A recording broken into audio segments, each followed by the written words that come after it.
MMGs in Battlefield 5. Well, they're a pretty contested topic, and it's no surprise why.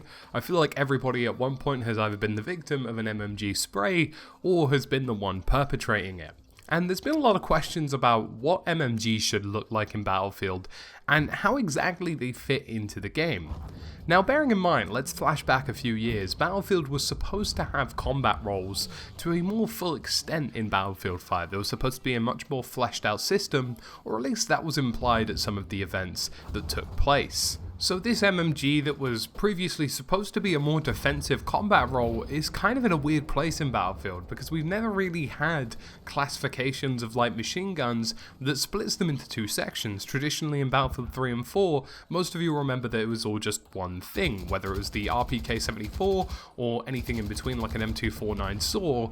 All of the guns were in the same category, and there was no deviation between those that were bipodded and those that were more on-the-go shooters. So effectively, had this been Battlefield 4, Battlefield 3, Battlefield Hardline, anything really that isn't Battlefield 5 or Battlefield 1 for the most part, the VGO, for example, or the MG42 would be no different from the Lewis gun. There would be no separation between a defensive and offensive style of machine gun, regardless of whether they're light or MMGs or anything in between. Effectively, these things would just be treated the same.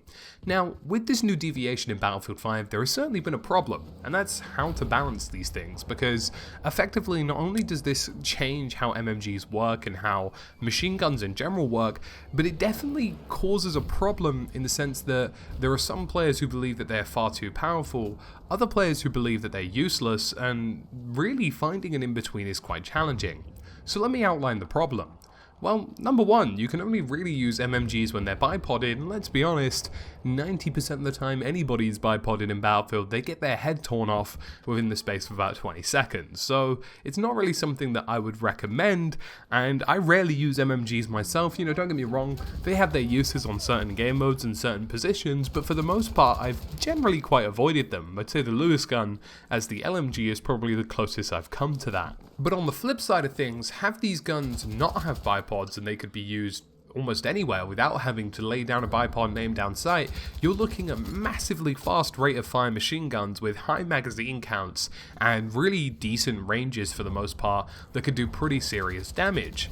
So effectively, there is a win and loss here. It's a bit tricky to try and balance something that almost in a way doesn't quite fit in the game. You know, MMGs at some points encourage players to just lay prone in corners and at objectives, and actually can create quite a frustrating environment in terms of a gameplay experience, whereas there were less people doing that with the M249 SAW on Battlefield 4 and 3. Now, I'm not saying it didn't exist, but it wasn't necessitated to lay down with a bipod, and that in turn allowed people to change their playstyles in some ways. And I really think that having these mandatory bipodded weapons has certainly led to an increase of players playing in a certain style. And naturally, with anything in Battlefield, be it assignments or anything in between, you don't necessarily want to be encouraging seemingly negative playstyles.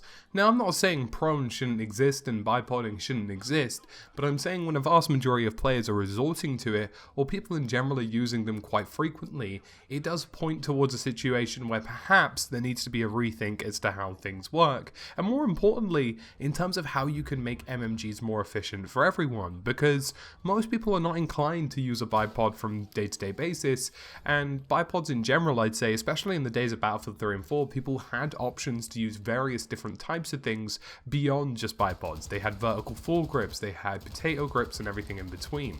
And at the moment, I'd say there is a bit of an issue at the moment, because you do have this whole sector of players who feel as though MMGs aren't really useful because you constantly have to bipod, and you have a whole section of players that feel they're far too powerful because people just lay down in corners and absolutely rinse people in the space of seconds.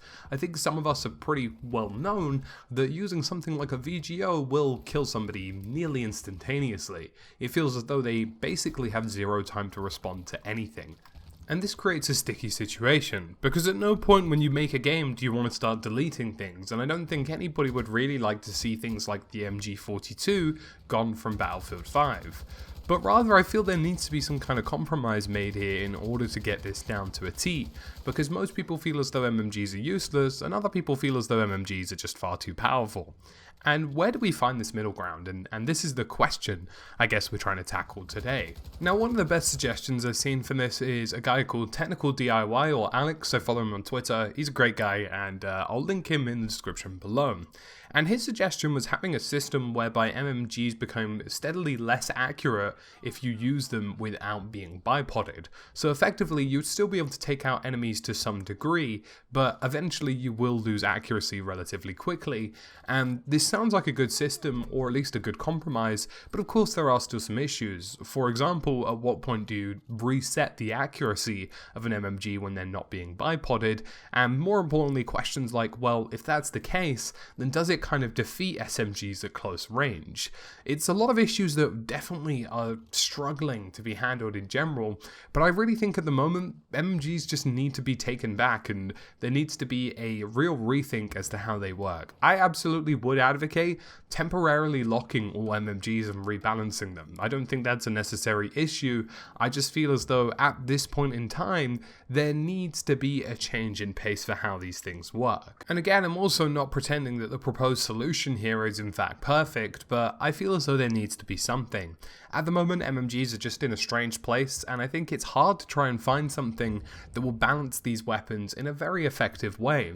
There's no real guarantee that people will use MMGs, and at the same time, there is definitely this underlying problem of just loads of people proning and spraying and praying with these things quite successfully, and especially when you have linear modes like Breakthrough in Battlefield and things like Grand Operations. Yes, you do want machine guns to a degree, but you don't want them to the extent that we're seeing in Battlefield right now. So that's about it for my video today on MMGs and the MMG question in general. Do you guys have any potential solutions in the answers below? And of course, let me know in the comment section. I want to hear what you guys have to say. As always, if you've enjoyed this video, please leave a like, subscribe and hit the notification bell if you want to support the channel. And as always folks, thank you for watching, and I'll see you again in the next video.